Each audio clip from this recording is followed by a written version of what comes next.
Good evening. I'm Doug Kelly, one of the 6 unpaid directors of the Coalition of Sensible Taxpayers.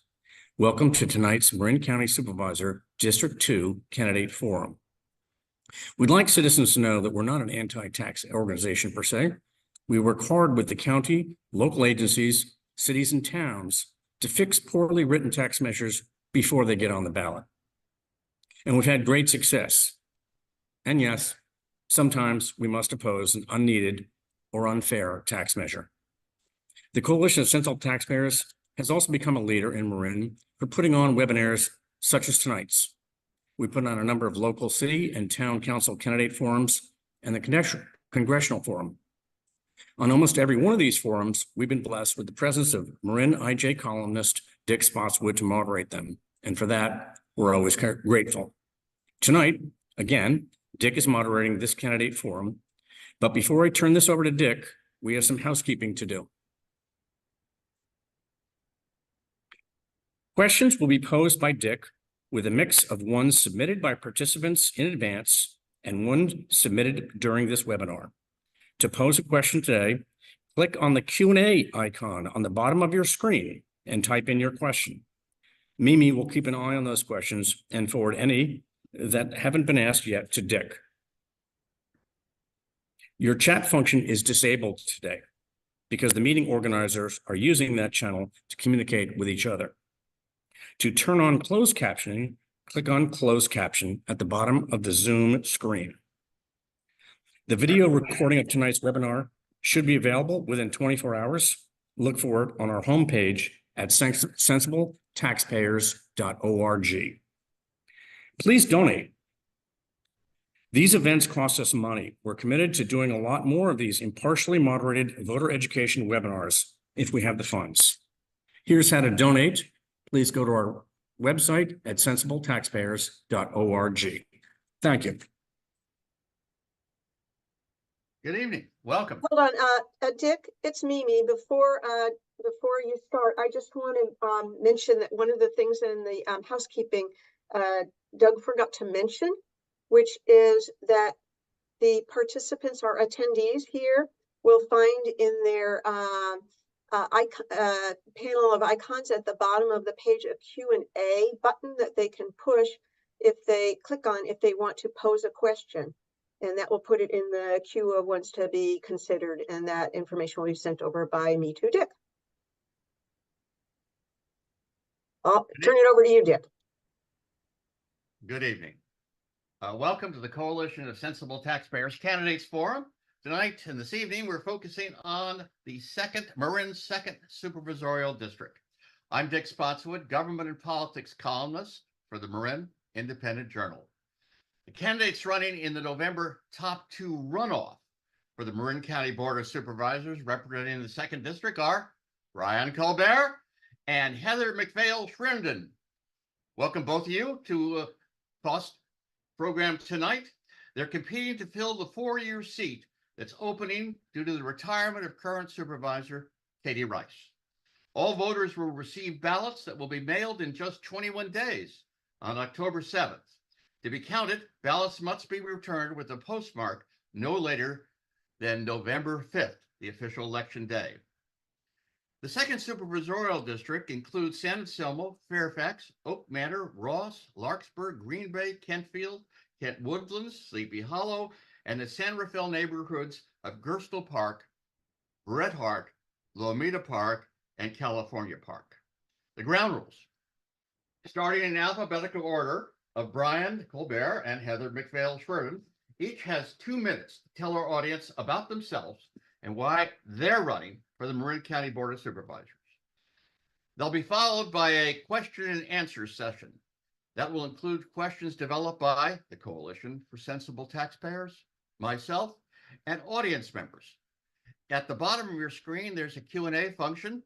Do not hesitate. We encourage you to ask questions. We'll communicate those to me via our internal system, but please use that if you feel comfortable asking questions, and we cordially invite you to ask lots of questions. Start the interview in reverse alphabetical order, and we'll continue alternating when candidates answer the question first. Each candidate has 1.5 minutes, that's 90 seconds, to answer each question. If they believe it appropriate, they can each give a 30-second rebuttal to all the candidates after all the candidates have answered. Please, candidates, use this option sparingly. If a yes or no response is asked, please give it. Then you may use your 90 seconds to explain your answer. I may be occasionally asking lightning round questions. They will be short and designed for generally a quick yes or no response and then a 30-second explanation if you think it's appropriate. We've already received questions from the public, and given our 8:30 p.m. promised sign-off time, we probably can't ask them all. When the candidates conclude in reverse alphabetical order, each candidate has 2 minutes to explain why 2nd District voters should cast their ballots for them on March 5th. We're going to start with an opening statement by each candidate, again in alphabetical order. That means Brian Colbert goes first. Brian, tell us a bit about yourself and why you were running for the Marin Board of Supervisors. Thanks, Dick, and thanks to Cos, and thanks to everyone that's joined. I'm going to tell you why I'm running, discuss my experience, and what I hope to accomplish as a supervisor.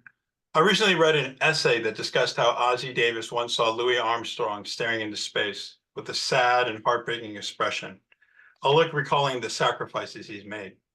I've seen that look too on the face of my grandfather who grew up in the segregated South. But you can see that look on not just African Americans, but anyone that has ever felt different in some way. I want to provide opportunity for all so that no one ever has to have that look on their face. I have the experience to hit the ground running. I've served 2 terms on the San Anselmo Council, including 1 term as mayor. I'm currently the president of Marin Transit, and I've served on TAM, and I'm currently chair for the last 2 years and have been on TAM since 2017. My colleagues and I have accomplished a great deal since I joined the San Anselmo Town Council, but I'm most proud of leading the revitalization of downtown San Anselmo. San Anselmo's downtown is vibrant and welcoming to all. I've demonstrated my capacity to build strong partnerships. My endorsements by Congressman Huffman, Assemblyman Conley, the hardworking families at SEIU, Supervisors Rice, Lucan, and Stephanie Moulton-Peters, and Mayor Kate, mayor of the largest city in District 2, demonstrate my ability to bring people together to address the local and regional challenges and opportunities that we face. I plan to face the key issues in our district: flood mitigation, preparing and planning for emergencies, especially wildfires, which is why the Marin professional firefighters have endorsed me, and the need to create new housing. There's a number of housing faced by working families in our community. This is a multidimensional issue, and I plan to address it. I want my district and all of Marin County to be all it can be for everyone. Thank you, Brian. Heather, your turn. Why are you running for county supervisor?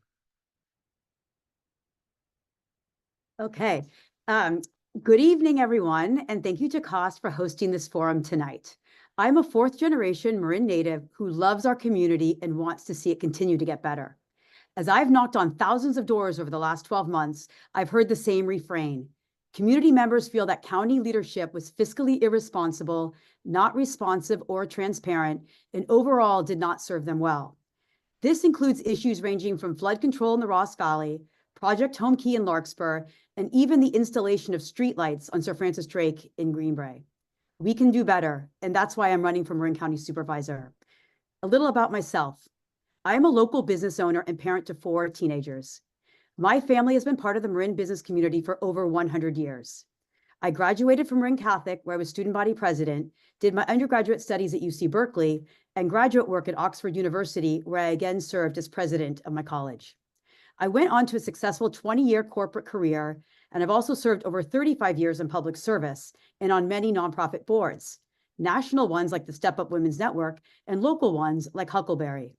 Over the last 15 years, I have served in a number of leadership positions in Marin, most recently on the Kentfield School Board, where I served as president and successfully balanced our $20 million budget.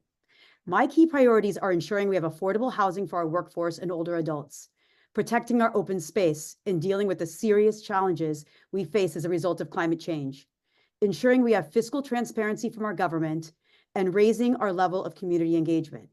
We need new local leadership in District 2, someone who listens, and someone who has proven they can build consensus across our community.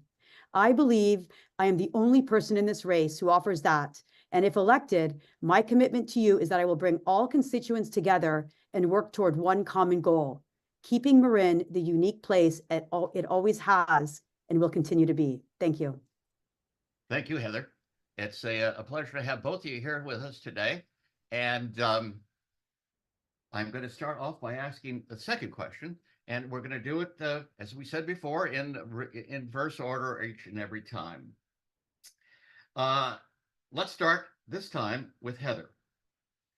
An increasing number of district residents are anxious about whether they will be forced out of their homes because they can't afford rising taxes, local fees, and bills for essential services, including utilities.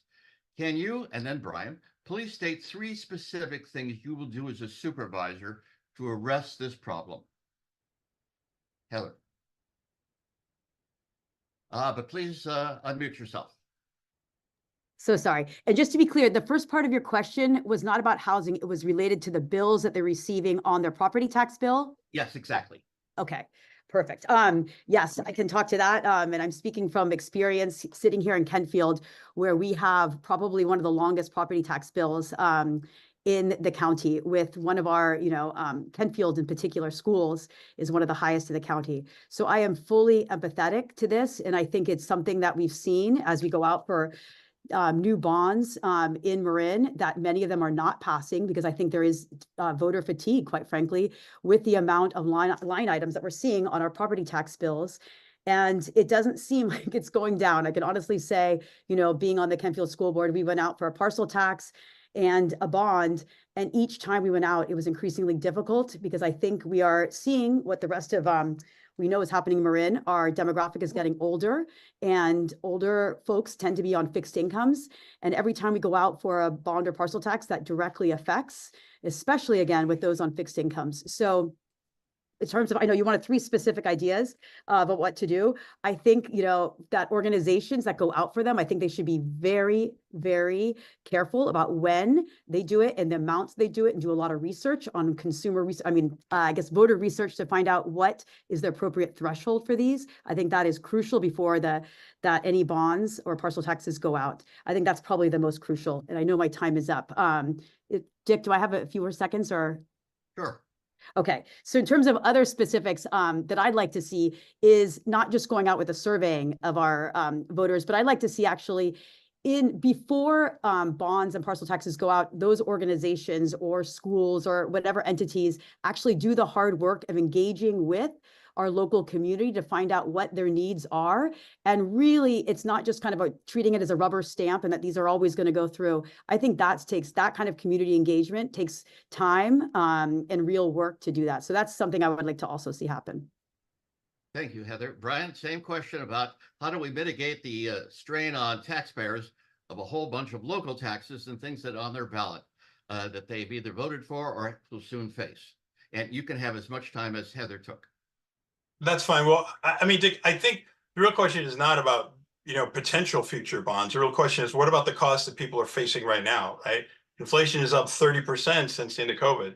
So from my perspective, right, when you knock on doors and you sort of see people, you see a lot of our seniors that are in fear of displacement. And to me, the real question is, do we need to figure out how to right size those people? Like, so in San Anselmo, we have seniors that live in group homes, something like Tam House, right? Is there a way that we can build more housing that works better for seniors, right? So we can translate them into sort of lower costs for them. I think in terms of the taxes in Marin, I think part of the challenge is, do people feel that they're actually getting a value for those taxes, right? The other thing I think that really happens in Marin, there's any number of programs given by the county and in nonprofits. Are we making sure that we're meeting the needs of those people and letting them know what we are, that we have them? For instance, for public transit in Marin, we have any number of programs that seniors can avail themselves to get around throughout the community. We're constantly trying to figure out how we can let seniors know how to get around and reduce those kind of costs. Look, Marin in general is a challenging economic environment. Some of those costs are due to the public sector due to taxes, but a number of those costs are due to the private sector, which are frankly beyond the ability of Marin. So I think we just have to be mindful to what extent can the public sector, such as the county, partner with our local governments and our nonprofit partners to provide services, particularly from a means testing standpoint, right? I always want to focus on the most vulnerable people of our community and how can we help them? Working families and our seniors.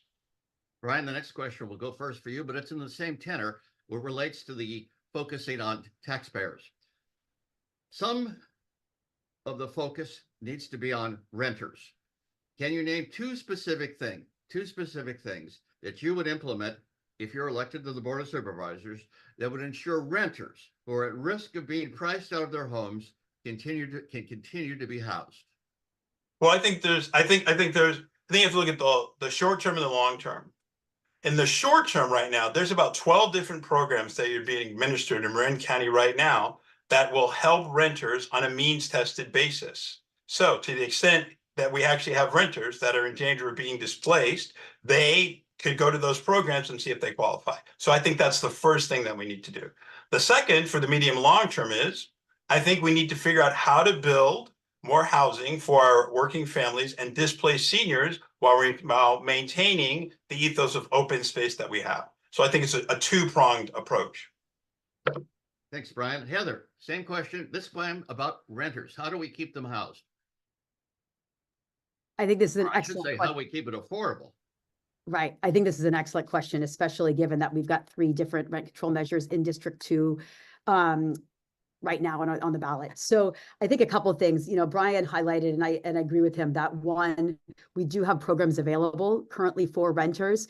From what I hear when I go to door to door, they're not sufficient. They're not doing the job, especially with our older adults. I think that's a real key fear right now. We've just heard a study that's come out that older adults, specifically women, are the fastest group going into homelessness right now. So I think this is quite serious.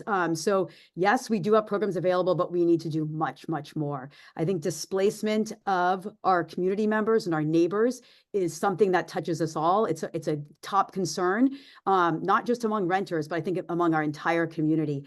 A couple ideas I have is I actually think that we can do much more at a county level to do more assistance, real renter assistance, and make it a much more robust program. I think we can include subsidies. We've talked about shallow rent subsidies before. I know that's something that on the senior side could be extremely, extremely beneficial to help stabilize people in their homes. So that's what I think the county should be stepping up to do much more on the preventative and on the rental assistance side. And like Brian said, I think the other side of this is we absolutely need more housing. We need more affordable housing. That takes longer, but affordable housing doesn't just have to be new buildings. It can be infill, it can be ADUs, it can be lots of different opportunities that aren't going to be as costly and time consuming. Thank you, Heather. Heather, this time you'll go first on the question. Can you name at least one specific vote that you cast as an elected official when your vote was against the majority of the board on which you served? In other words, you were in the minority. That's an interesting question. So I know on school boards, there's the mantra of you speak with one voice regarding board decisions. So that was always a very, very strong mantra. So it was, you would never see a school board newsletter that goes out. It was a 3-2 vote. Here's who came out. It just doesn't happen. It's once the vote is made, this is the decision by the board.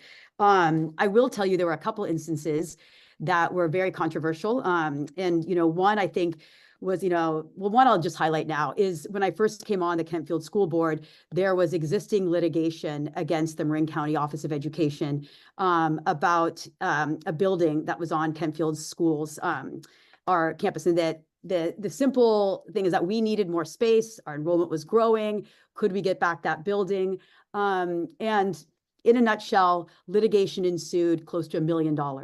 I was, from the day I stepped onto that board till the day that litigation stopped, I was asking every single meeting, what is the total cost? Why are we doing this? What is that? So I was the voice at every single meeting, closed session, public session, that was against that. I don't think 2 public entities should be suing each other. I think that was a waste of public funds. So that was one instance. Thank And you. again, the building was called Grant Grover. It was a building on Kentfield's campus. Thank you, Heather. Brian, the same question to you. You have been a council member in San Anselmo. Can you give us an example in which your vote was against where you were in the minority? Yeah, sure, absolutely. I've been on 7 years. I've taken hard votes, and the rent control vote is right there. It's for all to see. And my colleagues they thought that rent control should be imposed from the council. And my thought was to approach it from a position of humility. And I thought that I had not been elected to decide which class of business owners should decide what their rate of return was. And then in fact, I trust the voters, and the voters should make that decision. So on that particular vote on rent control, and for many others, I was always in the minority, because I always took the principled, what I thought position was, the voters should decide. Thank you, Brian. Brian, you'll go first this time. And then Heather, you'll follow. Each of you has accepted endorsements and campaign contributions from unions whose agenda is often at odds with Marin residents' affordability challenges. For Brian, Service Employees International Union. For Heather, Marin Association of Public Employees. Can you tell us something specific in the way of policy or actions you've taken that shows that the taxpayers' interests are paramount? Tell us something specific that you'll do if elected that will show that the taxpayers' interests are prominent.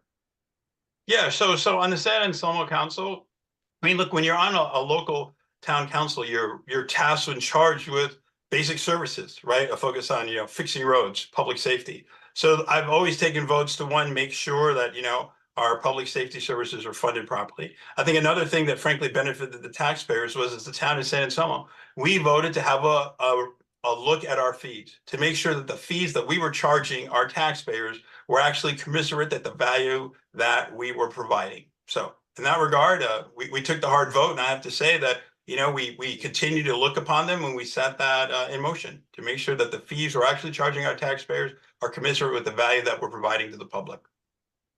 Thank you, Brian. Heather, where Yeah, have you taken a vote that might be, shall we say, with the teachers, not in line with what the teachers wanted? Right. No, I think this is a really interesting question. Well, one, I think in terms of taxpayer dollars, I think my track record has always shown that I've been very independent on any board I've sat on. I am always, the one that will ask questions. I'm not afraid to raise, to have split votes. That's something I think is a sign of good governance. So I just wanted to make that clear. I think the example I just gave about the building that was on Kempfield's campus, that was something that was very top of mind to me, that I did not like that our, taxpayer dollars were going towards litigation between two public entities. I think another example you're bringing up, it's the obvious one that probably everyone can relate to, is I was, board president during COVID. And during the pandemic, you could not have had a more antagonistic environment with parents and teacher unions and students. The whole mix was very, very difficult and challenging. And I think that, we had to do a very delicate work. And I'm really proud of the work we did, is that we were one of the first school districts to open up in Marin. And I think a lot of that has to do with, we had teacher unions that were very, very against opening and felt very scared. And, there was a lot of good reasons they did not want to open. But it was also the balancing act of, these are taxpayer dollars. We need to educate our children. And this is something that's a community that people felt really strongly about. So I think this is, that was the delicate balance. And I think that, I will say that I think we successfully navigated it. And I feel really proud of my leadership during that time. Thank you, Heather. Brian and Heather, I'm going to do a little follow-up on that. Thank you, by the way, for answering what you've done as a council member and as a school trustee. But now I'm going to ask you, if you're elected, where do you think you're going to have a problem, or not a problem, but you're going to have to face down those unions or supporters who backed you in the campaign? So we started that time with Heather and with Brian. It's the same follow-up. So let's start with Brian again and then have Heather answer. As a supervisor is the question. Well, I'm trying to think of the unions, and I'm trying to think of where we would butt heads. I mean, look, I'm pretty clear in telling folks, I've been endorsed by the building trades. I support building housing within the confines. I mean, I think the only challenge that might be simply is, look, I mean, it's very challenging to live here in Marin. And so I think one must always be mindful of trying to figure out how to pay living wages for people, and then how to also be responsible taxpayers. But I don't think, frankly, that those interests are necessarily unaligned, because I think I've been quite clear that I want to be mindful and respectful of taxpayer dollars. But at the same time, opportunity for all, which I let off, means that people need to be paid so they can create a life for themselves and their families and live with dignity and independence. Heather, same question to you, looking forward, not backwards now, if elected. Where would you show some backing for the taxpayers when some other groups in Marin might have a position that might be adverse to the taxpayers? Right. I think that, again, looking at my, broad spectrum of endorsements, I have groups that don't talk to each other that have endorsed me.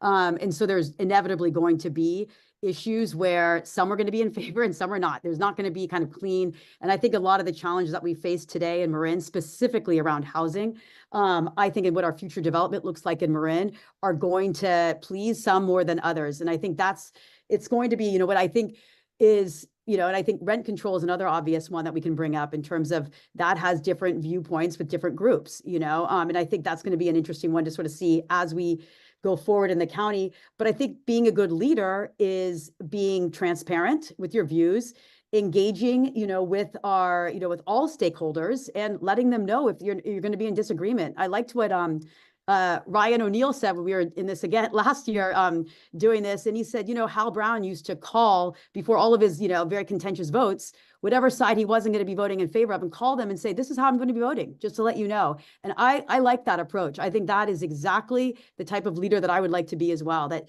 there are going to be times when we're not going to see eye to eye, but you absolutely can be transparent and engaged and listen to all sides before that decision is made.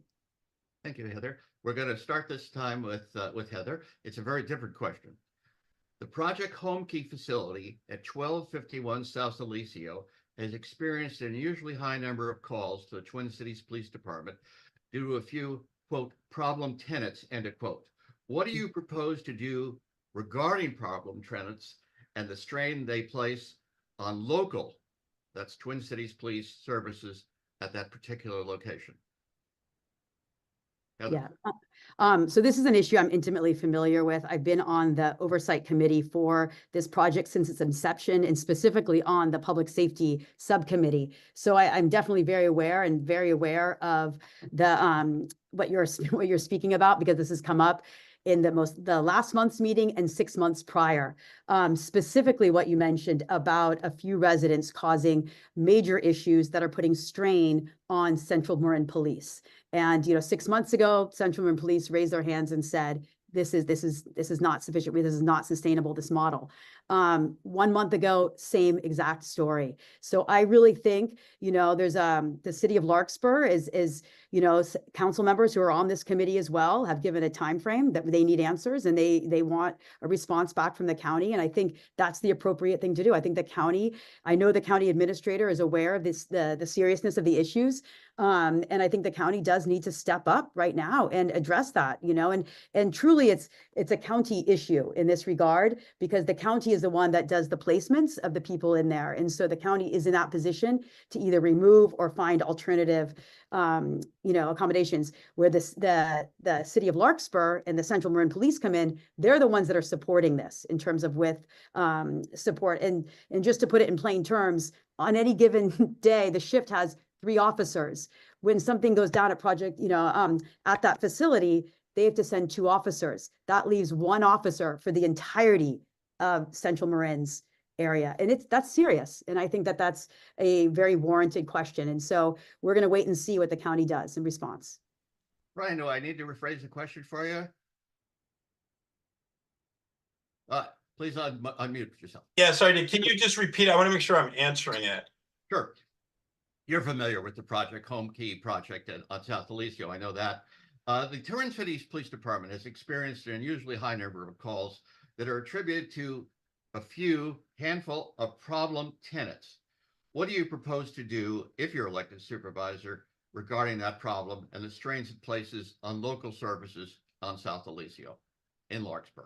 Yeah, so I think the first thing to contextualize is, look, in many ways, Project Home Key is a success, and this is an unintended consequence, perhaps foreseeable, but now that we've actually have to deal with it. So I think the real question is what, as supervisor, I would do is, look, so I've served on the Central Marin Police Authority, right? So I'm as a liaison from the Central Town Council, right? So I'm well aware of the staffing challenges and the allocation of resources that the department faces. I think, however, we can't just sort of simply say this is a localized problem, right? These are all members of our community. And ultimately, we have to sort of figure out what is the structure that's scalable. So I think from a county perspective, you have to figure out how can we help the department? Is that either financially or through providing additional resources, right? I mean, I think that's the kind of thing that the constituents of District 2 want to know. Are you willing as a supervisor to say, all right, I understand there's a problem, but how am I going to get my hands dirty? How am I going to devote staff to actually effectuate a solution and then iterate it? So that's what I would do. I think we need to figure out, one, how can we provide resources, albeit financial, but it's incredibly hard to recruit for police right now. And or is there anything we do to expand the hiring to focus on that particular area? So the rest of the department continue to provide the valuable public safety services they're providing throughout the rest of Central Marin Police Authority. I'm going to ask a follow-up question looking forward that relates to the question on South Alicio. And Brian, this time we'll start with you. And the question, it's the same topic. But in the future, as a member of the Board of Supervisors, what would you propose to do differently for future proposals to house the unhoused in Marin and that are funded by taxpayers and rely on local services? How would you do something different in the future to avoid the unintended consequences that arose this time? Well, I mean, on a certain level, Dick, right? Unintended consequences are unintended, right? They're the unknown knowns, right? So on a certain level, look, so one, I believe Project Homekey for the most part has been incredibly valuable, right? So could it have been executed on a different level? Sure. Are people in Marin always up to the point where you could always over communicate? Yes. But I think one of the things in this case, what you would learn and say is to the extent you have the 80-20 rule, right? If you've ever been involved, right? 20% of a population derives 80% of the challenges. So with simply say to yourself, if in fact we do something else like Project Homekey in another jurisdiction, where will we be overtaxing those police resources? We can use the framework, which I just suggested as a possibility, to have that framework in place when in fact we do a second Homekey. So we can address what would now be a known, and then we prepare for the next unintended consequences. So I think that the answer would be prepare that a certain amount of that population would in theory overtax public safety resources, and then prepare for that financially and with people power. Heather, same question. What would you do looking forward when additional or future Project Homekeys come up to avoid the unintended consequences that arose at South Alicio? Okay, I have a few things on this. One, I want to firmly state that permanent supportive housing is like the gold standard for homelessness, for housing the unhoused right now. You get the wraparound services. It is truly, a remarkable program. A couple things to consider though, it's incredibly expensive. Each of those rooms are close to $1 million at the South Alicio location. And, we have about 1,500 unhoused in Marin. And so, just a couple thoughts. One, if we go down the road with Project Homekey in the future in Marin, one of the absolute biggest learnings we've received from this is you have to do community engagement before decisions are made. That I think was one of the biggest missteps of this project and where it was sort of set up in a very difficult position.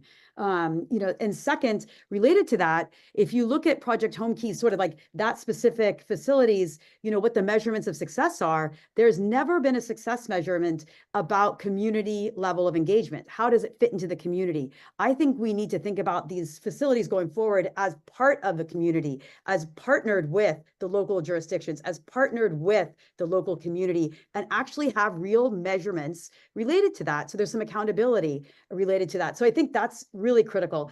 A couple other things thoughts that I want to say is, again, permanent supportive housing and Project Homekey in particular, they house so few people, and our issues of the unhoused in Marin are so great right now. We absolutely need to look at this interim group, which is the most, and I think that's about the transitional housing. And that could be, setting up smaller communities using a company like Pallet, where it's about $10,000 per unit.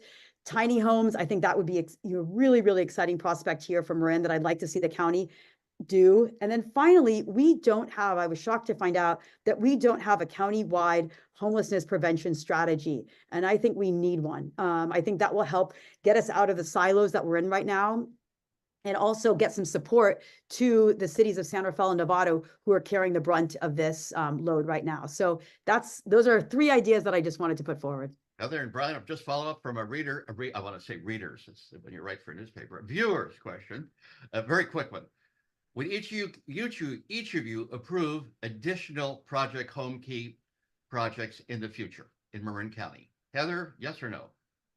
I think the criteria that I just gave, that would have to be my primary reasons. It would have to be community supported and community participation on what that looks like. And, you know, with a community aspect of some type of accountability, that's critical to me. If those two pieces are not there, then no, it's off the table for me. Brian? Yeah, I mean, I think I'd certainly consider them, given that it's a pretty broad question with, you know, unknown parameters, but I would certainly consider them. We have a couple of questions here that are very specific, and I'm going to have to figure out on the fly, because this one is directed at Heather, and so we might be able to come up with another one directed at Brian. As a school district board member, the board, your board, required school taxes be paid on affordable housing project in Kentfield, a project that would have zero impact in the schools. The project, Tucson Seniors Apartments. Are you familiar with that? No, where is that located exactly? That's a good question. It doesn't say Toussin Senior Apartments. I'd ask the Okay. reader to send in the address with just Okay. 13 units. Can you explain why your board would put this burden on affordable housing projects that makes it more difficult to build and taxing people that have zero impact on your district? Zero impact, presumably because they are seniors. So the complaint here is the school taxes were required on an affordable senior project, senior underlined senior. Right. So I'm not familiar with the project myself, but I'm just responding to your readers' questions here. Yeah, no, I think that's a fair question. And, you know, unfortunately, I'm not on the school board right now, and I don't have, you know, more insight about this. From what I understand, though, that affordable housing, like a Project Home Key in Larkspur, that they would be tax free, and that's my assumption. But I don't know. I would need to dig into the specifics about that. And I encourage, you know, the writer to contact the Kentfield School District and speak with the superintendent and business manager to find out maybe some more insight. But on the face of it, that was my assumption as well. If it's an affordable housing countywide, and maybe it's not countywide, maybe it's a privately held. That's the part that's confusing. I know if it's county, I thought that would be tax-free and not related to, but subject to those taxes. But in any case, I encourage the writer, they can contact me directly, and I'm easy to contact from my website, and I can help navigate that within the school district for sure. It's just Brian, Heather from Marin. A question, it relates to something that you said about fairly remunerating or paying public employees. The question comes, it basically says, but doesn't union construction result in higher housing prices? Brian, is that true? And is it right or wrong? I mean, is it based on whatever you think? What do you think? What's your reaction?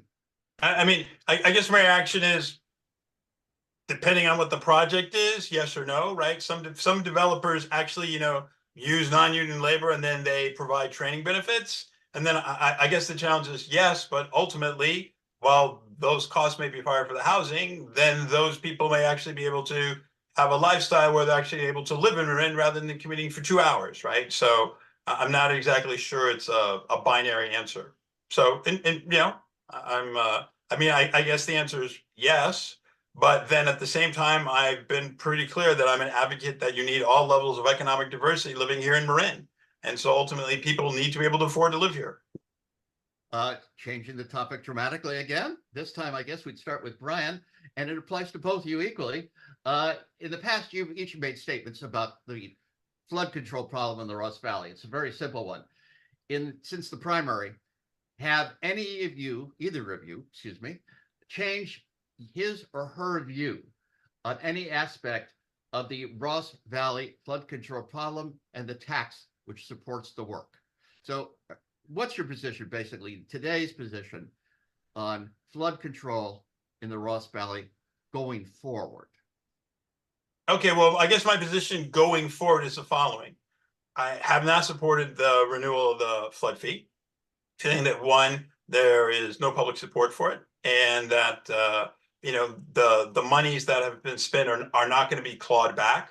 So at this point, I don't think there's any point in having some sort of, you know, big five accounting firm go through and do some sort of forensic accounting.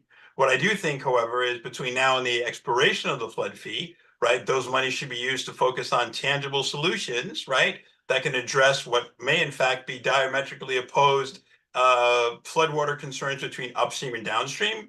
I think there's a classic case where the idea of bringing full consensus and for riparian rights may never exist. And what the community wants is strong leadership, communication from leadership, and then an execution within those tax monies that have already been allocated up until the execution of the flood fee. Heather, same question, but looking forward, not going back and revisiting the past, but looking forward. What's your position now? Has it changed? Yeah, I don't think it's changed at all. To be frank, I still think this is a massive crisis and a loss of public trust. And I think that explains why San Anselmo voted overwhelmingly to leave the flood district. And I think, going forward, what I would strongly argue is that flooding is not going away. This is not something that we can hope, just by getting rid of the flood zone 9 and not collecting the tax anymore, this is going to go away. I absolutely think that we need to address flooding in the Ross Valley. And I also think it has to be done in a more regional approach. I just think the model of leadership and administration needs to change. And I think that's where I could come in. And I think you'd have to be able to work really well with the counterparts at all the different jurisdictions and really make sure everyone's at the table, making decisions, not doing it piecemeal anymore.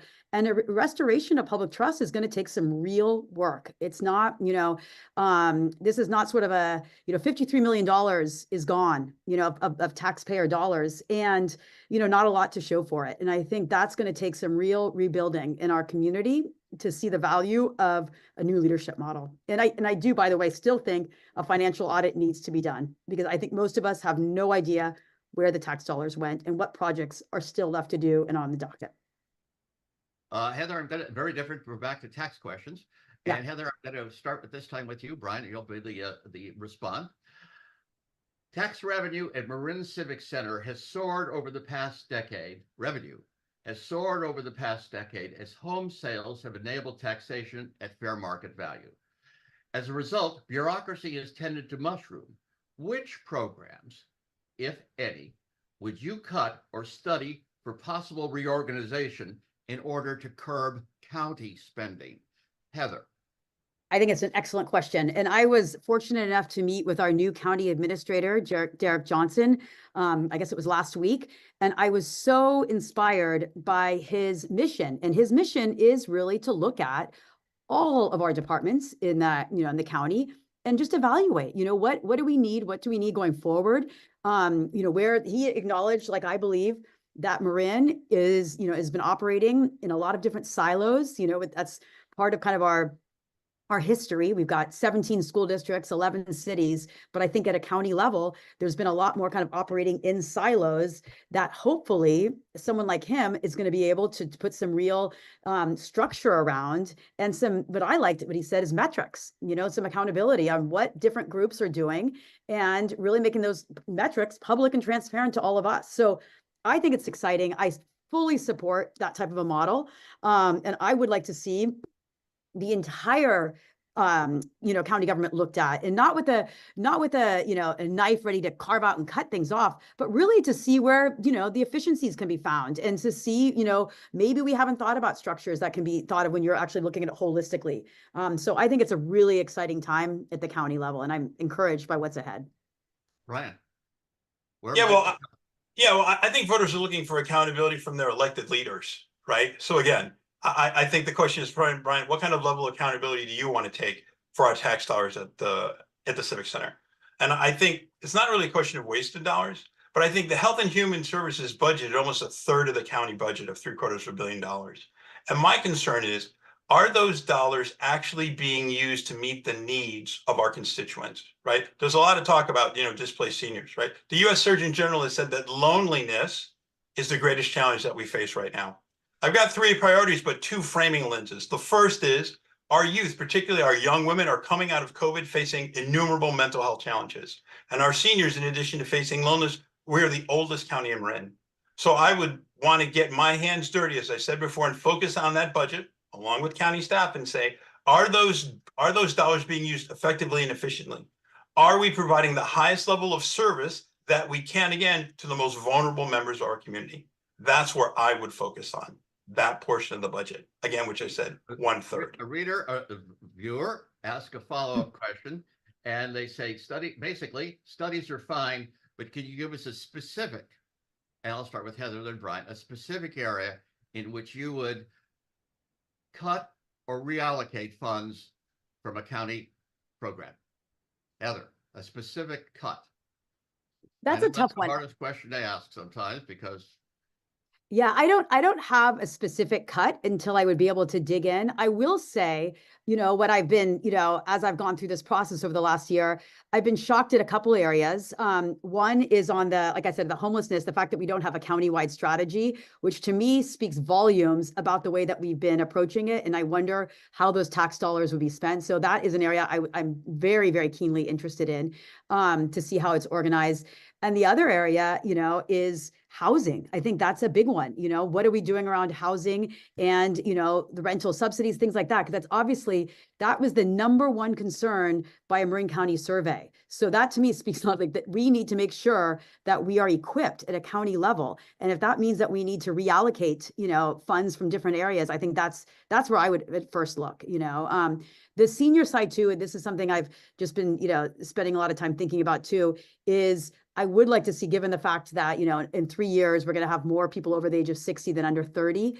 I think that area of our budget is not getting the attention that it deserves either. I think it's too many layers down, in terms of like actually looking at older adult issues. So I guess there's 3 areas I'd look at to start, but I think there's probably a lot more once you get started in digging. Ryan, a specific cuts you might make, please unmute. Yeah, I can understand the desire of a taxpayer to say, where you're really going to take the scalpel and knife to cut through the budget. I've reviewed the budget, but frankly, at this juncture, I don't think it's sort of prudent or reasonable to say, like, I'm going to particularly cut this department. I don't think a study is what's necessary. I just sort of think you can really sort of go out and sort of say, find out, are we delivering the services that we need? And if not, why not?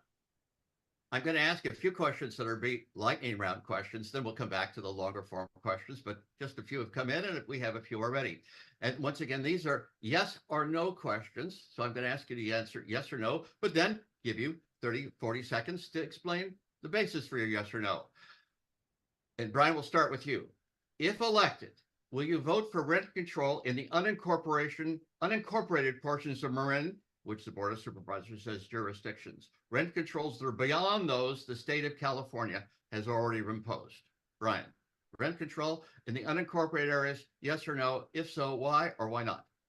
No, as I earlier stated, I do not believe that the voters of Marin County are electing me to decide which business class of owner should have the return. I've been fairly consistent. So my response would be, let those voters in the unincorporated areas decide if they want to impose a different rent control or rent stabilization regime than already exists in the state of California.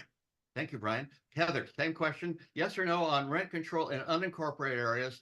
And if so, yes, why? If so, no, why? Okay, I'm going to take my full 30 seconds. So the answer is no, as it stands today. And I'm going to give some reasons about this. One, I think that we have to acknowledge this is one of the most polarizing issues in our county right now, specifically in District 2. It's producing a very visceral response. I see this when I go door to door. And I think that needs to be acknowledged. A couple of considerations that I want to bring into this. One, I'm a landlord and business owner. And so this is a very personal issue to me. And the overwhelming majority of landlords and housing providers are fair with their tenants. Secondly, we do have rent control in place at the state level, and it has shown to be an effective tool in the housing strategy toolbox. So that's one thing to keep in consideration. The final one is where I think the county can really make a difference. And what I highlighted earlier is we want to prevent displacement of our community members. That is the overwhelming, I think, onus on the county right now. And I think the way they can do it is specifically through rental assistance programs and subsidies. I think that's where the county can make a big dent. And I'd love to see that happen. Heather, well, this time we're going to start with you. On the local ballot, it's a state proposition, is State Proposition 5. Proposition is the 5 is the statewide ballot measure that would, if passed, lower the threshold requirement for voters to approve non-school facilities bond measures from 2/3 to 55%. So do you support or oppose Proposition 55, which would change the vote requirements for non-school facility bond measures in California and Marin? Yes or no? And then why? Yeah, that's an interesting question. I still have not made my decision on this, and I have a couple factors I'm thinking about, and I want to just explain them. You know, one, I understand fully well why this is on the ballot. It is extremely difficult to get the types of numbers you need to get in order to pass bonds today. I've been on the other side of that, and it's really, really difficult, and I can attest to that. But the part that we just talked about, how we led this discussion tonight, is about how we're thinking about, you know, that a lot of our older adults, specifically on fixed income, it's very difficult to have new bonds come on and, you know, have those pass, making the threshold lower. So I am very cognizant of that. And, you know, I'm thinking about that in the future, what that could look like for a lot of people that are going to have potentially a lot more line items on their tax bills. So I still haven't decided how I'm going to be voting on that. And those are the two factors I'm considering. Brian, yes or no on state proposition 5, which would change the threshold to approve non-school facility bond measures? Dick, I appreciate this is a lightning round, but I'm going to color outside the lines on this one and say 10,000 doors knocked by March, 7,000 doors knocked up until today. This is the first time anyone has asked me about my position on this. So I don't have a position yet. Okay. Another tax question. And then we're going to go to a very different topic. Also coming up probably on the 2026 ballot is a bond by the Bay Area Housing Finance Authority, which is part of MTC, Metropolitan Transportation Commission. Mhm. That is a multi-billion-dollar bond that will go for the voters. It was pulled this year, that was pulled this year from the ballot and may go to the voters in 2026 if that board decides. In the past, the Marin County Board of Supervisors has voted yes.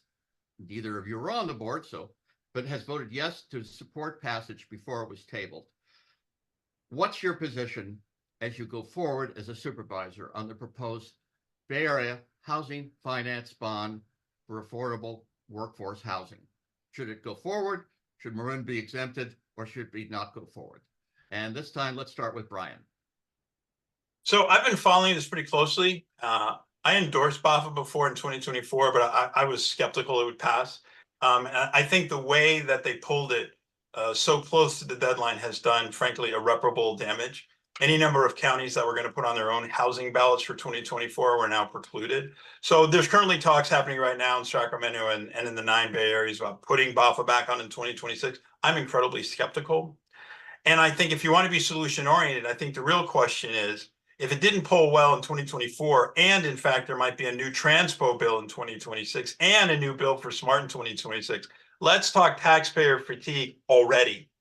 The real question is, given the challenges that we had in Marin from swim quarters, that there was only an 80% return to source, 20% going to regional play, is this a time for a visionary leader, perhaps such as myself, to say, let's do a local BAFA here. We're not going to send the money to Sacramento and bring it back. We're not going to worry about an 80% return to source. We're going to go 100% return to source. We're going to manage those funds and make sure that we build affordable housing, not only in our incorporated areas, but in each of our cities and towns. I think that's the kind of vision, strategy, and tactics that we can use to make a dent, to provide housing for our working families, and to have the moral imperative to make sure that our teachers, firefighters, and other first responders live in our community. Heather, the proposed BAFA regional bond measure, do you support it?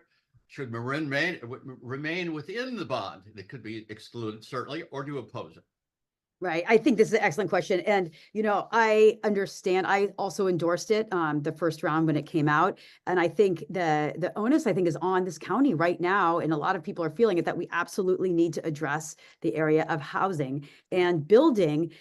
Is incredibly difficult for all the reasons I think that we can all acknowledge. Land is expensive here. Getting the developers in, it's the whole package. Building in Marin is just difficult. And I think it would be irresponsible if our leaders, specifically on the Board of Supervisors, did not seriously consider looking at BAFA, see what type of a changes that they're, if they've actually listened to the criticism that were made. I'm curious what they come back with. You know, I think there's real hope. I mean, TAM Union, you know, went out with a bond, you know, on their last round in March, didn't pass. And I think this time they listened, and they readjusted, and BAFA could very well do the same. And so I'm open to seeing what they come back with. And again, I know, and I take this very seriously, we need dollars to build the kind of, affordable housing that we need to do here in Marin. And this may be an opportunity to do that. It might not pan out. They may not make it palatable for the voters, but I'm certainly open to seeing it. Heather, and then you'll go first this time. And Brian, we're going to, this is from a viewer who's going back as a follow-up for a prior question we asked on flood control. Yeah. And the question is, let me get it right here. The flood control tax ends in 2027. You both mentioned that. What's your vision of flood control in District 2 after the tax ends? Is it, if it's restored, that's one thing, but if it's not, but basic question is, presume the tax ends in 2027. What's your vision, Heather, and then Brian, of flood control in the Ross Valley after that point, looking forward? Yeah, no, I think it's great. I think it's a great question. I think that, what I highlighted before is because we have such a massive loss of public trust, I think we need rebuilding to happen. I don't think we're in any type of stage to go out for another tax measure right now to sort of revision what flood control, what it could look like again in the future. But what I do think can happen in the meantime is absolutely bringing all those different stakeholders to the table and really building consensus around a regional approach on this. It's not going to go away. Again, flooding doesn't know jurisdictions, just like fires don't. And I think it would be very, very smart to start that now. I think we absolutely do not wait until 2027. Start it now. Start building that consensus. Start finding out what priorities are important to the different jurisdictions and really hammer out what the future can look like. It's not, this is not easy work, but it really is a matter of leadership at the top. And quite frankly, I think we are in a position to do that. I think that people are frustrated. I think that, a lot of the local jurisdictions want to do that work. And I think the county needs to step up and do that work, and be at the helm. It's been too long, and I think it goes without saying that that work absolutely needs to be transparent to our community. That was one of the fatal flaws, I think, with the prior work. So that's one of the main criteria. Brian, your turn. I guess we're presuming that the tax is not renewed when it expires in 2027. So the fundamental question is, as a county supervisor, what's your forward-looking vision as to what should be or could be done regarding flood control in the Ross Valley? Well, on a certain level, I think people are tired of the county convening. I mean, I think people know what the challenges are, right? Like in Corte Madera, they're concerned about sea level rise. They're not necessarily concerned about, flooding from the creek. In Ross, they're talking about the fish ladder. San Anselmo is trying to figure out how do we keep economic vitality in downtown Sano and flooding. And Ross is also concerned about, mitigation effects. So my thought is twofold. One, from a technology standpoint, what can we do from a predictive standpoint to get ahead of flooding? Right? There's a brand new system in Sonoma that's not only predicting when atmospheric rivers will occur, but how much water is in them. So can we use that to sort of help us better prepare? So we don't have businesses sort of, setting up and closing down their shops 10 times sometimes during a rainy season when we know there's no flood. I think what people want in the short term is small executable steps that we can sort of do, whether it not being, storm drains, right? Better education. But I think part of the challenge from the state is, given the state budget is, are we going to actually be able to raise bridges in the Ross Valley within the foreseeable future, right? Is that actually possible? So I think that's what people want to see, tangible results for their tax problems. So what I think between now and 2027 with their tax dollars is finish the list of projects. There's no more money coming from the flood district. So everybody knows what the list of projects are. Can the county, in fact, execute them between 2025 and 2027?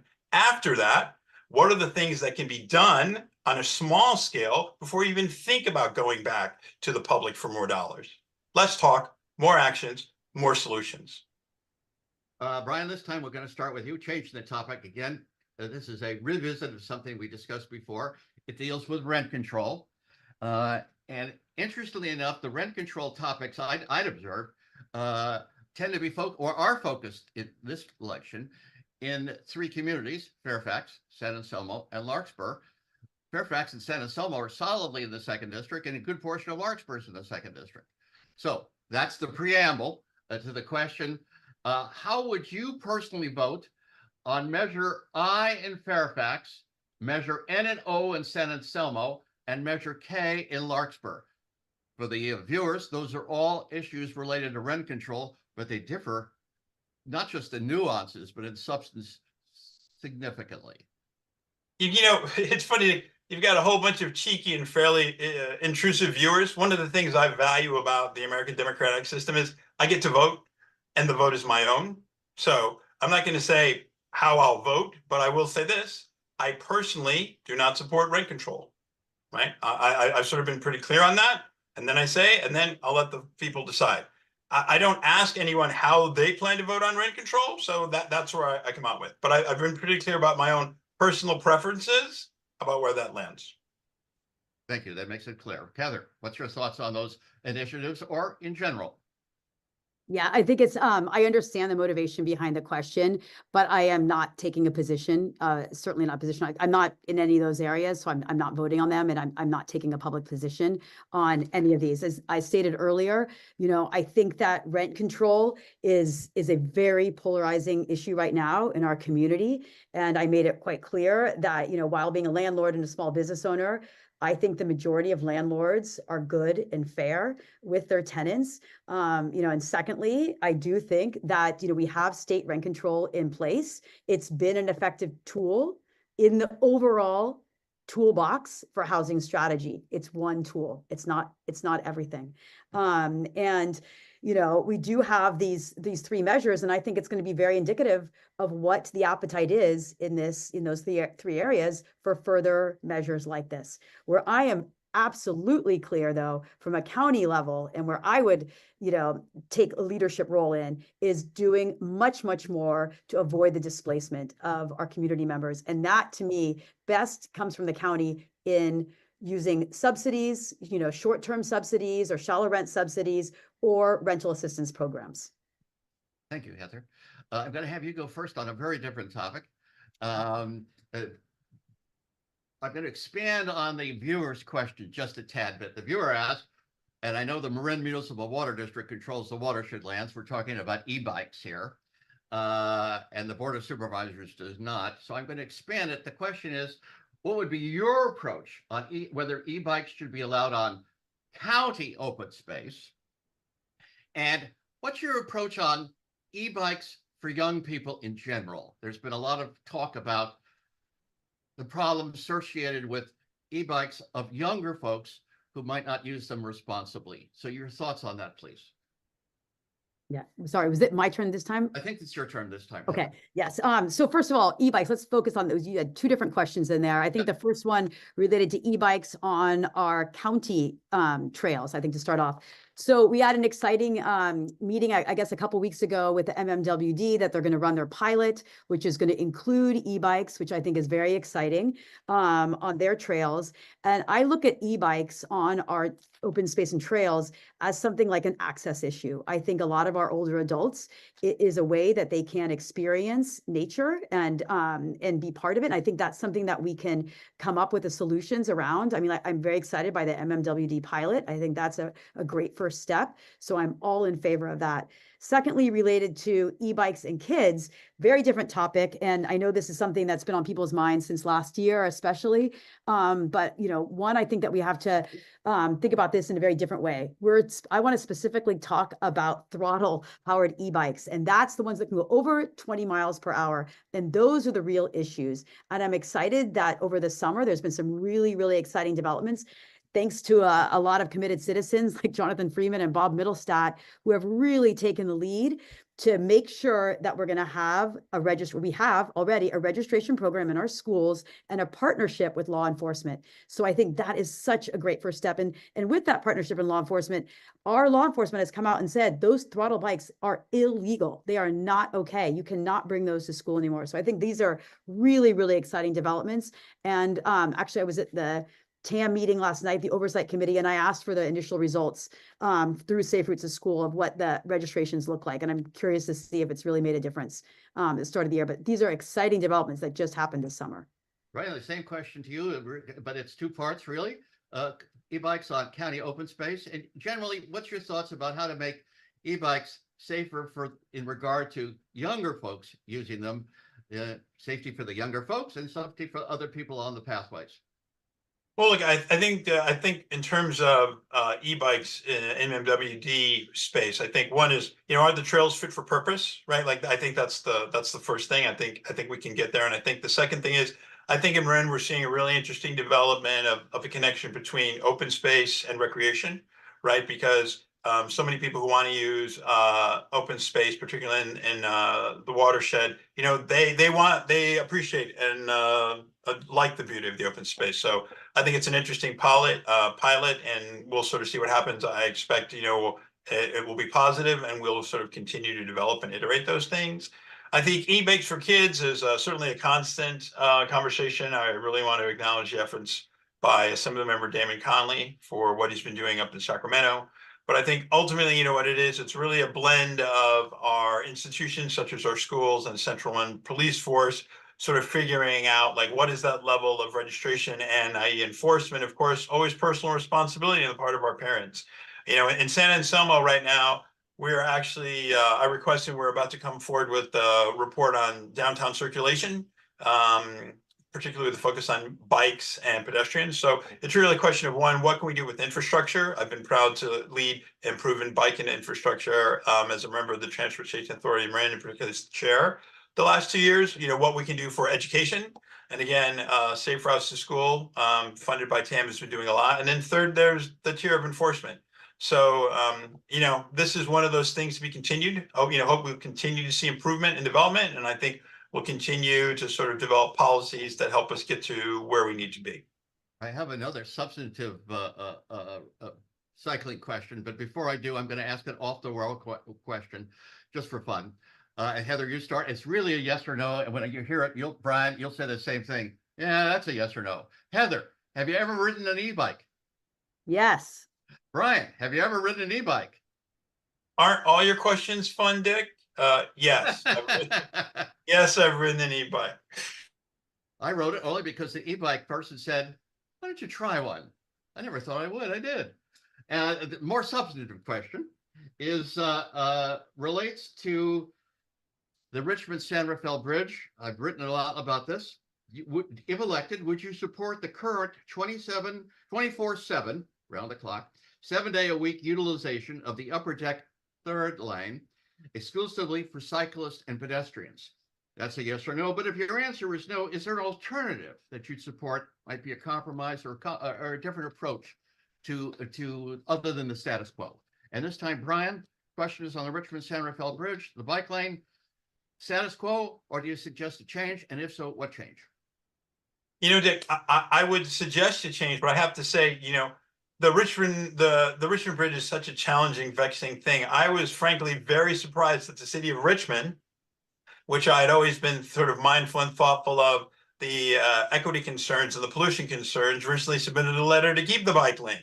So, so that one, I'll admit, sort of frankly caught me off guard. I mean, I think the real challenge is, one, how do you get people out of cars, right? How can we sort of improve public transit? Although I'm not so sure it'll necessarily work due to the fact that so many people come from disparate locations, they cross the bridge and are going to other disparate locations.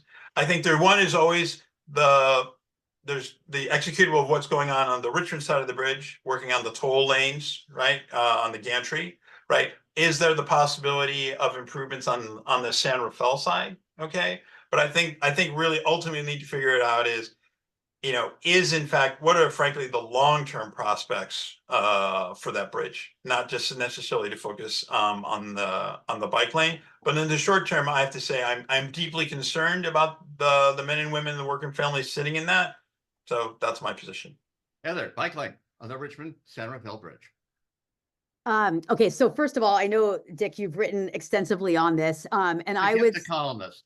Yeah, no, I think it's great. I think that what you have said, though, that we've run a pilot and the pilot is over. And I think that's where I agree with this as well. I think we need to make some new decisions with the information that we learned. And, I think that there's a compromise in here. I really do. And I know that many have been sort of volleyed around.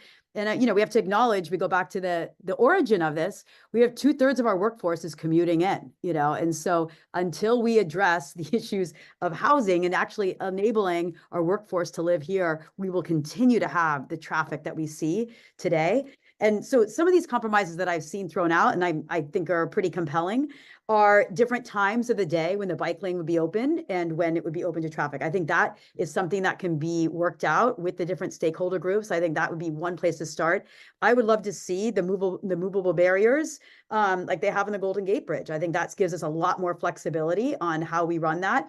That's, I think, one area. I know that's a costly solution, but I think that gives us the most flexibility in a compromise.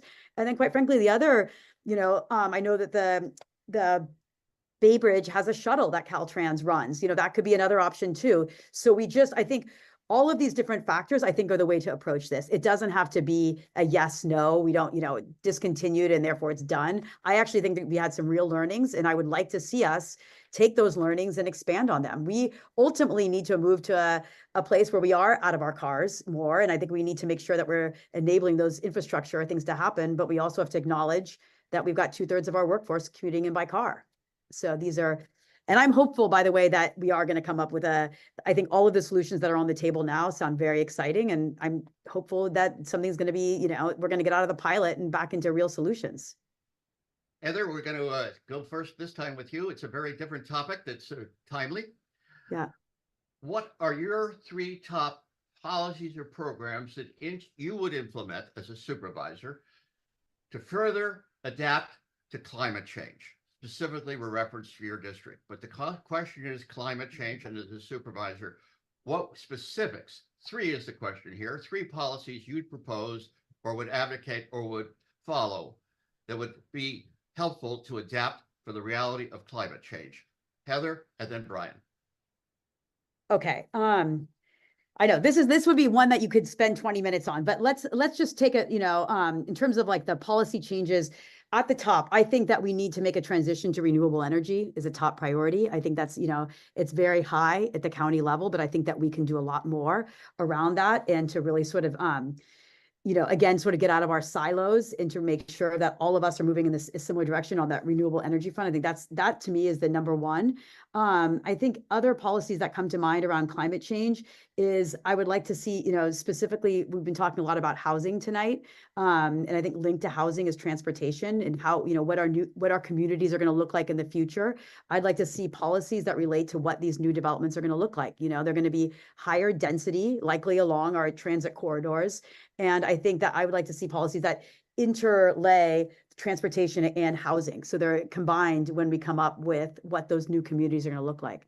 So I think those are my top 2. And I guess the third, if I really wanted to separate transportation, I think there's a lot can be done on transportation in Marin. We talk a lot about traffic in Marin. I know that comes up a lot in terms of one of the top priorities of people. And I think that we can think a lot harder about what's causing the traffic and really take some more tangible ways. And I think a lot of that has to do with our public transport. I'd like to see that really looked at, get more electrification on our public transport, but also increase the routes and the effectiveness of our public transport. So those are my top. I know that's a rushed answer, but yeah, so it's transition to renewable energy related. And then second, related to the housing, what type of housing we're doing, and overlay with our transportation that goes with it. And then third, specifically on transportation, because as we know, greenhouse gases are our single biggest emitter, and that comes from transportation. So hopefully that answered the question. Thank you, Heather. Brian, the question is, what would your 3 top priorities on climate change be as a county supervisor directed at Marin? Yeah, I think the first is I'm already sort of doing it, right? So Marin, I'm the president of Marin Transit. We have over 80% of our ridership returns since the COVID. I want to give a big shout out to Congressman Huffman. He got us a $30 million grant to electrify our fleet. And let's be clear, public transit in Marin County serves the transit dependent, right? So that's what we're doing. We're not like BART. So again, I'm already executing on that solution along with my colleagues in the agency. I think the second thing you can do if you want to talk about transportation is get people out of their cars, which is why one of my third priorities is improving bike and pedestrian infrastructure so people can get around in our district and in Marin without getting in their car. The third thing I think you have to really sort of focus, and here one has to be mindful of the difference between the public sector and how we can partner with the private sector, is how can we provide electric car charging in multi-unit family homes? And I'm not talking about using tax dollars to subsidize property owners, but there's any number of players in the space. MCE, PG&E, is this a possibility for an agency like the Transportation Authority of Marin, which I'm currently chair, and the county as a nexus to help figure out how to make it easier for folks in multi-unit family homes to charge? So I think those are three things that we can do. And fourth, is a bonus, in San Anselmo, we're beginning work on a resiliency hub. Boom, bang, there you go. Thanks. Brian, what's a resiliency hub? Oh, it's we're building here in San Anselmo. So like when the power goes out, we're gonna have solar panels here. So we're just gonna, sort of enable us to take ourselves off the grid. It'll be really great for emergency preparedness, like wildfires or in case of, a power outage called by PG&E. Well, we're getting ready to wind up here, but Brian, that last statement you made is a question I wanted to bring up. This year, we've been very fortunate in this county in Sonoma, in the North Bay, in the last 2 years of not having disastrous wildfires. There is no guarantee that next year or later this year, the wildfire season is not over, but next year, we're not going to face another wildfire or even something we rarely talk about these days, but could happen at any moment, an earthquake.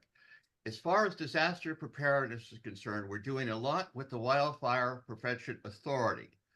I understand that, but these are areas where you can never do too much.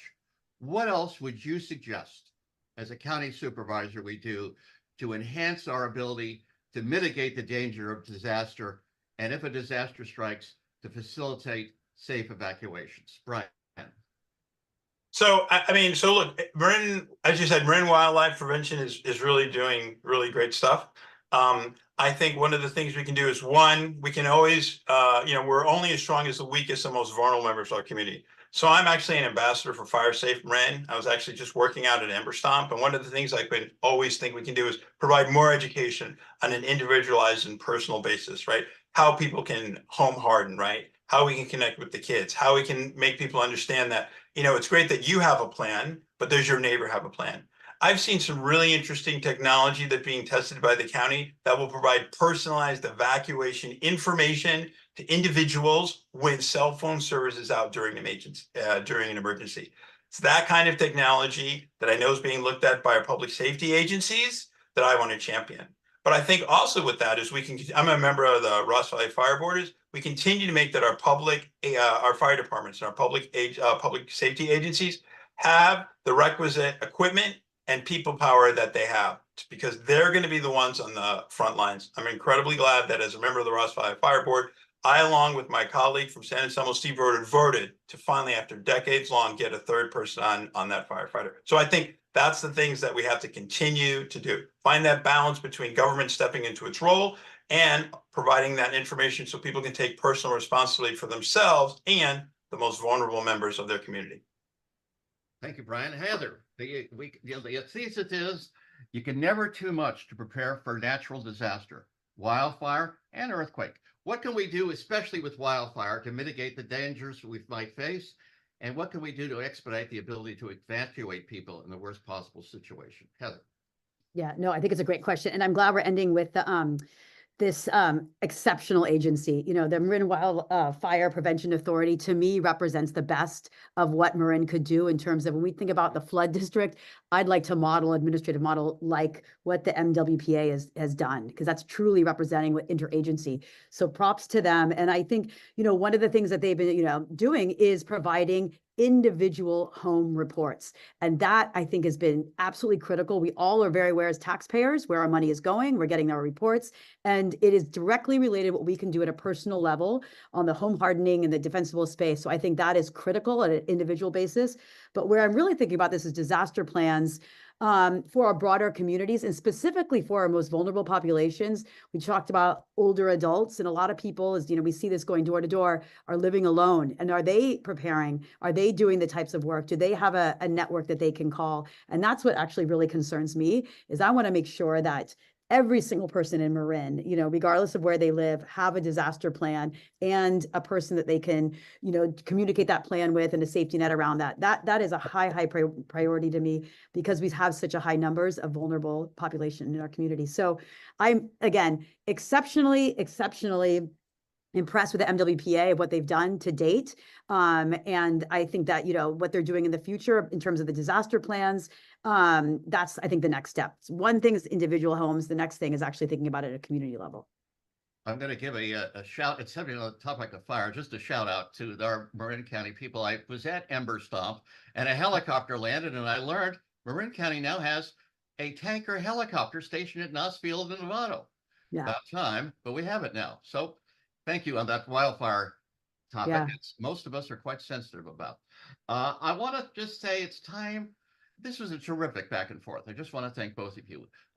We need to appreciate that people think everybody runs for office. We had in the primary 4 terrific candidates Mhm. for the county District 2. We're down to the top 2 people in that race, both of you. You both, I want to congratulate you in that you both showed respect for each other. And I want to emphasize that when candidates show respect for each other, at least on a local level, they're showing respect for you, the intelligence of the voters.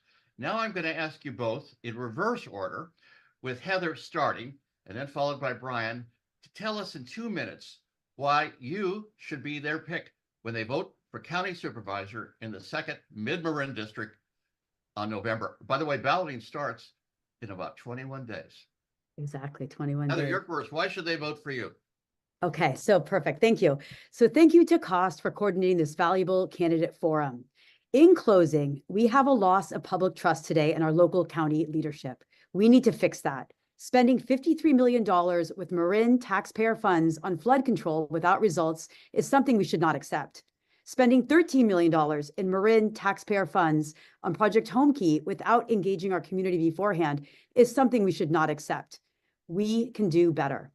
If elected, I can commit to the following as your next Marin supervisor: actively listening and engaging with our community, ensuring we are fiscally responsible with our taxpayer dollars, pursuing a spectrum of housing strategies, particularly for our workforce, older adults, and persons with disabilities, protecting our environment and open space, creating and supporting environment for our small business owners and local workforce, and most importantly, ensuring all community members can participate and make their voices heard in our local government. We need someone who is truly local, not big government oriented, and has their ear to the ground with our constituents. I have earned by far the most local endorsements with over 600 District 2 community leaders. Additionally, I have 22 current and former District 2 mayors, including current Ross Valley mayors, San Anselmo Mayor Eileen Burke, Fairfax Mayor Barbara Kohler, and Larkspur Mayor Scott Candell. I am also endorsed by a range of organizations, including Planned Parenthood, the Marin Women's Political Action Committee, Marin Realtors, Moms Demand Action, the North Bay Building Trades, and many, many more. This is an important election for Marin since it represents our first real opportunity in more than 40 years to choose a new representative for District 2 supervisor. I have and always will be an inclusive leader who has a long track record as a respected consensus builder, who deeply listens to what our community and local jurisdictions need and want, who will treat our scarce financial and environmental resources with care, who is not afraid to ask hard questions during Board of Supervisors meetings from staff and fellow board members, and who is ready to roll up my sleeves and work hard on behalf of my constituents of District 2. I would be honored to earn your vote for Marin County Supervisor. Thank you. Thank you, Heather. Brian, why should the voters cast their ballot for you? Please unmute. Thanks, Dick. Thanks, Cost. Thanks, everyone. So we've covered a lot of ground tonight, and I'm going to humbly ask for your vote. I mean, look, I've been in San Anselmo on the town council, one term as mayor for the last 7 years. So I point to San Anselmo as the kind of strategy, vision, and tactics that I'm going to bring.